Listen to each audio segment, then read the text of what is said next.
On today's episode of OK Local TV, we're visiting our good friends at Firehall Brewery in Oliver, BC, getting a one-of-a-kind behind-the-scenes look at some of the South Okanagan's finest beer and catching up with them on what they have planned for the future.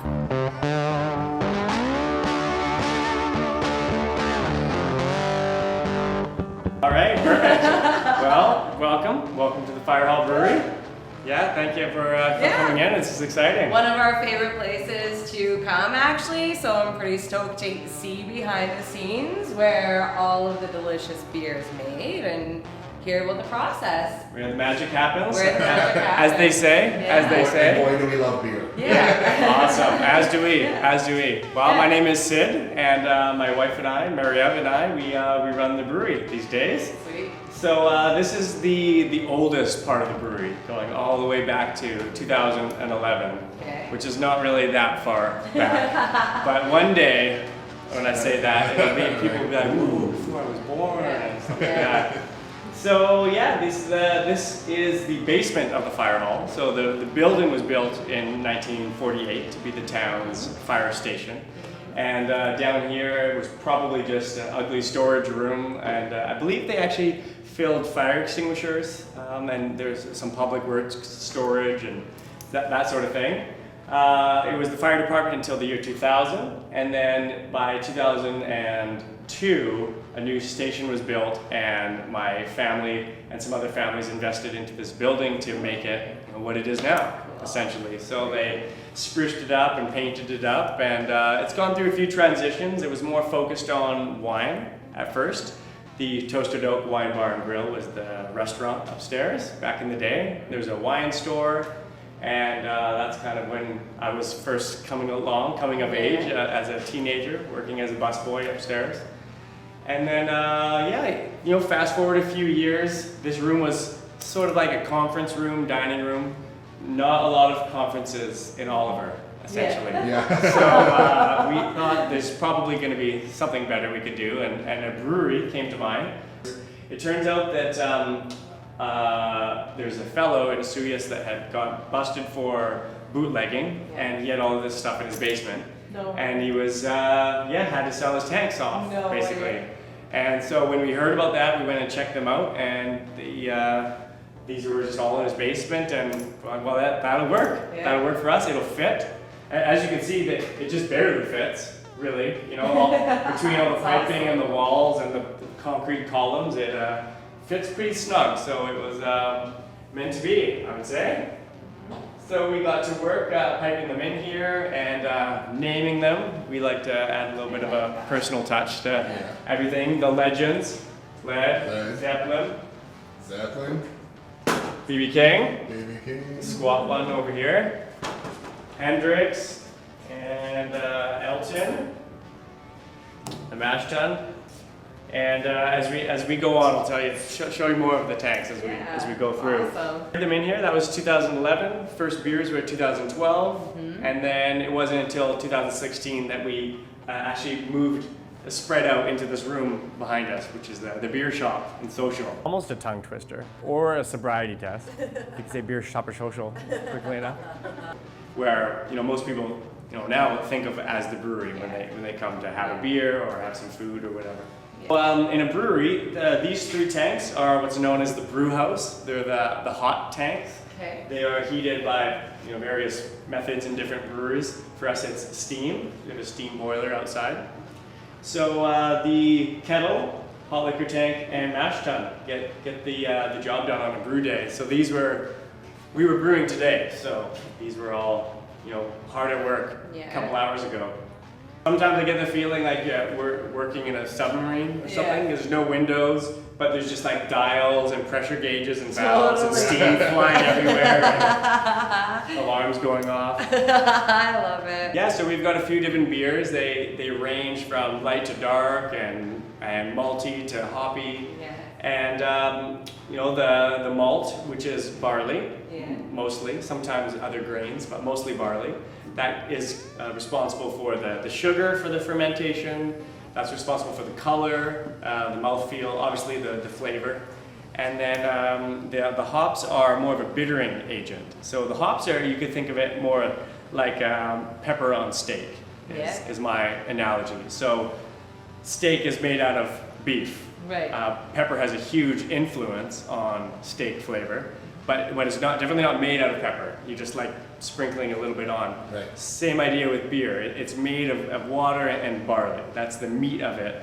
And then hops kind of get sprinkled in throughout the process. So we mix the barley and the water in this tank. This is the Mashtun. So we've got a paddle. For many years was a canoe paddle. Which is awesome. We have upgraded to a big soup ladle. So yeah, we get the barley in here with the water, stir it around, and what happens is the starch in the barley breaks down into sugar. And the sugary, watery mix would be the equivalent of grape juice to make wine. You know, you take some grapes, you squish it down, you get some watery sugar mix, the sugar being from the grapes. Same thing from apples to make cider. Beer gets its sugar from barley. And the sugar is the essential ingredient for alcohol. Well, and yeast, of course. Yeast does the work, but what it gets to work on is the sugar. So we essentially convert the sugar from the starch in the barley into something that the yeast can ferment in this tank here. The water, once the water has extracted all the barley sugars out of it, that's called the wort, like the barley juice. Okay. We get the wort in the kettle, and that's where we boil it. And boiling does a whole bunch of things like sterilizing it and making some of the proteins fall out that would make it hazy. It's also where we add the hops. And hops are bitter. That's why they're added to beer. If you didn't add something bitter to beer, then it would be quite sweet, actually. Malty would be another way to put it, but too sweet for many people. So they've always added something bitter to beer, you know, throughout time. You know, whether it was juniper berries or yarrow or sticks and herbs, whatever they could find, really. Whatever they could find that was bitter. Throw in the sticks. Yeah, exactly. Then they, at some point in time, realized hops are by far the best bittering agent because they have a preservative factor, they taste great, smell great. So the hops go in there, and it's like tea. You know, the hops go in, they come back out though, so it just infuses the bitterness and the flavor into the water. And once that's done, we got to cool it down to add the yeast, because yeast is a living thing, so it doesn't like to be in boiling baths, as just like any living thing. So we cool it down with a heat exchanger, and that's always just full of sanitizer. So we use the freshly boiled wort to purge the sanitizer out, and from that point on, everything has to be just hospital clean. Before that, it has to be clean, but after that, just, you know, next level of cleanliness, you know, just so that when we add the yeast, that's the only microbiology that's in the mix. Right. Because the yeast, you know, is responsible for the beer's flavor. If you get wild yeast in there, or the yeast gets stressed out, or other kinds of bacteria, you just taste it. It's just there. Yeah. Interesting. Sometimes people do it on purpose. Like they add a souring bacteria. Same bacteria that makes yogurt. That's how the sour beers are made. Or some kind of Belgian strains of yeast have kind of funky aromas.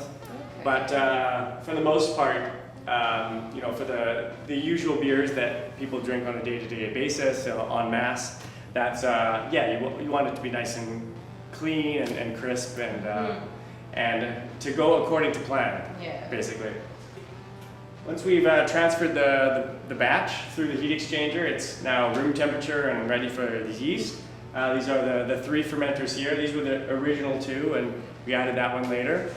And we pitch in the yeast, and the yeast gets to work right away, eating the sugar that we extracted from the barley. So once we got the batches in the tanks, then they ferment. It takes about a week, and we let it settle and do a few special things the yeast needs to do to clean up its fermentation mess, so to speak, and just cleans and clarifies everything, settles down. Then we turn on the refrigeration.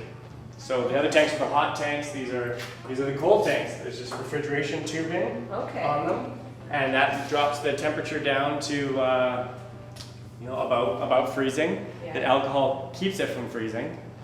For example, that tank there was full cooled earlier today, so it's only at 4 degrees. Okay. It'll be -2, -1 by the end of the day. Okay. So once it's cold in there, all the rest of the yeast and everything settles to the bottom, and then it's ready to be transferred into the cooler. So we transfer the beer, the cold beer, which is beer at this point. It's fermented. It's just flat at that point. We get it into the cooler. Awesome. So we've got more tanks in here. The original 2 tanks. We knew we were going to get more, so Carlos began still, and then we knew we had to. And then go over the corner. Finish the band. Yeah. And then we didn't know what to do for the last one, so we figured that Dylan would be comfortable with these 4, on a stage at least. Yeah. So this is where the beer finishes conditioning, cooling, the flavors round out, and they carbonate, and then it's ready to be put into bottles and kegs and shipped off to customers Amazing. or ourselves. So the beer is done, and then we open the doors. People are thirsty. We roll the kegs over here. Watch Can the you step see? there. I can see They're all mostly. steamed up. All steamy. Yeah, exactly. And then we roll it out to the beer shop. The beer shop. The Beer Shop and Social is the full name, which is almost a tongue twister or a sobriety test. You can say Beer Shop or Social quickly enough. This again, to go with the story I was telling before, is this used to be a conference room, and again, not a lot of conferences in Oliver. So we were brewing in the back for a few years, and this was a storage room. There was the piano, a few couches, dirty kegs, clean kegs, that kind of thing. And the idea came up that this probably could be used for better purposes, and it'd be an awesome bar. Wouldn't this be an awesome bar one day? And so we went from there. And so we did a Kickstarter campaign. So a bit of crowdfunding on Kickstarter.com. And the community just came together, showed that they wanted something like this. And we raised the dollars needed to, it was about $15,000 to get a big giant keg fridge, and some tables and chairs, another bar fridge, and a few doodads, stuff like that, just to get up and running. And so that was 2016. So mid 2016 we opened the beer shop, and that totally changed the nature of the business. We went from selling kegs to liquor stores and pubs and restaurants to hosting events and telling people about the beers and pouring flights, and then getting a bit of wine, a bit of cider, and just really expanding from there. And here we are. Yeah, so I can tell you a bit about the beers on the chalkboard over there. And I'll meet you around. We've got all the beers in yellow are our beers. We have got a few guest products at the moment, some cider and some kombucha from up in Kelowna. But You guys always have some guest beers, hey? Always on. we try to, yeah, for sure. At first it was through necessity. We just couldn't brew enough in the summertime to keep all our taps full. So that's how it started. Like, oh no, we have no IPA. Call the cannery in Penticton. Hey, you guys got some IPA? Or whatever. And then from there, just people really wanted cider. That's a very important product in the local area. South Okanagan people Love their cider. I mean, originally a farming community, orchards everywhere. Cider is really just, a natural product to have around here. So we love that. Same thing with the liquors. Noteworthy gin from the Douglas Distillery. We go through oodles and oodles of that, gin and tonics. And same thing with the tumbleweed from the distillery down in Asturias, and a few other products. And but yeah, I should tell you about the beers. Yeah, sure. So we've put them in order of the order you'd want to taste them in if you were to get a flight, light to heavy. Hoser, it's all BC ingredients, which is rare since most barley in Canada is grown in the prairie provinces. There's a little bit growing in North BC, so just enough to make a beer. So there's the Hoser, and then the Backdraft Blonde. It's getting a little bit heavier It's not a heavy beer. It's a nice round, full-bodied blonde ale. The hops are present, but not playing a prominent role. It's a nice, easy drinking beer. That's the best seller there. And then False Alarm Bitter and Stoked Ember, those are brothers, sort of. The Stoked Ember was the first beer we ever brewed, actually. So ESB is extra special bitter, which is old English terminology, essentially meaning a hoppy amber.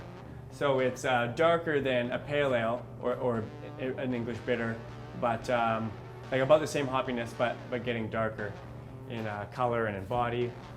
So we were brewing this one for years, and then one day my brother and I made a mistake and screwed it up, and the False Alarm Bitter was born, and people loved it, asked us to keep brewing it that way, so we did, and still here. Then the Stop, Hop, and Roll. It took us years to eventually get cool and make an IPA. So, yeah, look at us go. We got an IPA. It's a different IPA though. It's an oatmeal IPA. So there's some oats and a bit of wheat and caramelized barley in the recipe. So it's quite a malty IPA. The hops are there. It's dry hop. There's lots of hop flavor, as there should be in an IPA, but a lot of malt body as well. And then the Holy Smoke Stout. That is another one of our original beers. Stoked Ember and the Stout were our first two. It's a nice dry stout. It's not too heavy. You could drink a couple of them if needed, but it is quite dark. And some of the barley in it is dried the traditional way in Germany over a fire, so it's naturally smoky. We started the food in December 2019, and all the while we were building a dumbwaiter. So that's what this glass chute. Oh, very cool. This beautiful. Not down anymore. Exactly. Yes, we had first had a food runner shift, and that person had to run up and down all day long with the food from the kitchen upstairs. So the food gets cooked for us basically on contract by Papa's Firehall Bistro upstairs. And so we've just worked out a unique menu for ourselves that they make. And yeah, once the dumbwaiter was done and we didn't have to run up and down the stairs, a perfectly timed pandemic lockdown came into effect, St. Patrick's Day. So we got to just look at it for a few months, and then exactly, and then at the end of May we got it running up and down once we unlocked. I know that one is full.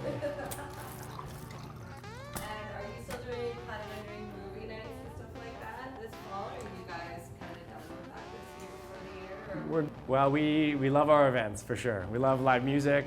We used to do a lot of concerts and jam nights. Jam nights are probably going to need to wait for a vaccine or end of the pandemic, because it just would kill it to not have that social mingling element to it. But yeah, what we're doing now is we've been doing these Saturday patio sessions. We've been bringing in comedians, doing trivia nights. We've always done trivia nights, but now everything's outside and all spaced out and everything. We are planning to keep doing events throughout the fall and the winter, all following the guidelines and everything. But without having outside available because of the weather, we're not exactly sure what we'll do. But we've got some ideas. We've got some propane fire pits ordered. We've got a big tent ordered. And I'm sure we'll be able to figure out something. So on our website, we have an events page, and we just keep all of our events on there. What's your website? Firehallbrewery.com. So firehallbrewery.com/events will have the list of events. For example, one event that's not actually here is going to be at the Oliver Theatre, and we're working with the Oliver Theatre and OM, Oliver Music and Promotions, local promoting guy, David Badger. We're bringing in some comedians. Tim Nutt and Glenn Heinrichs is a local comedian, actually, so he'll be part of that for October 24th and 25th. I'm pretty sure are the dates, Friday and Saturday. And yeah, it's gonna be fun. When the weather's warmer, like during the summer and stuff, you guys have all different kinds of events going on. Yeah. And stuff like that. Not just what's happening now, but like yeah, in general. I love that we can bring the Right. Yeah, I think that being family friendly is pretty important to community in general. Same with being dog friendly. Dogs are a part of a lot of people's families. And, all of course on the patio. I mean, people can bring their kids inside. That's okay. But yeah, generally speaking though, once the pandemic kind of is behind us, then I'm definitely looking forward to going back to some kind of normal when we can have, bands, punk bands, folk bands, acoustic, piano, intimate music inside, and rock bands outside, doing a lot of fundraisers and, That's awesome. that kind of thing. I love it. If you're new to the Okanagan, or you've lived here for years and would love to discover new amazing Okanagan businesses and learn about the incredible people we have in our own backyard, head over to oklocal.ca, where we put together a list of the Okanagan's favorite businesses. Local businesses who have great products, great customer service, and who love nothing more than to do a job right. Remember, oklocal.ca, your source for Okanagan businesses that rock.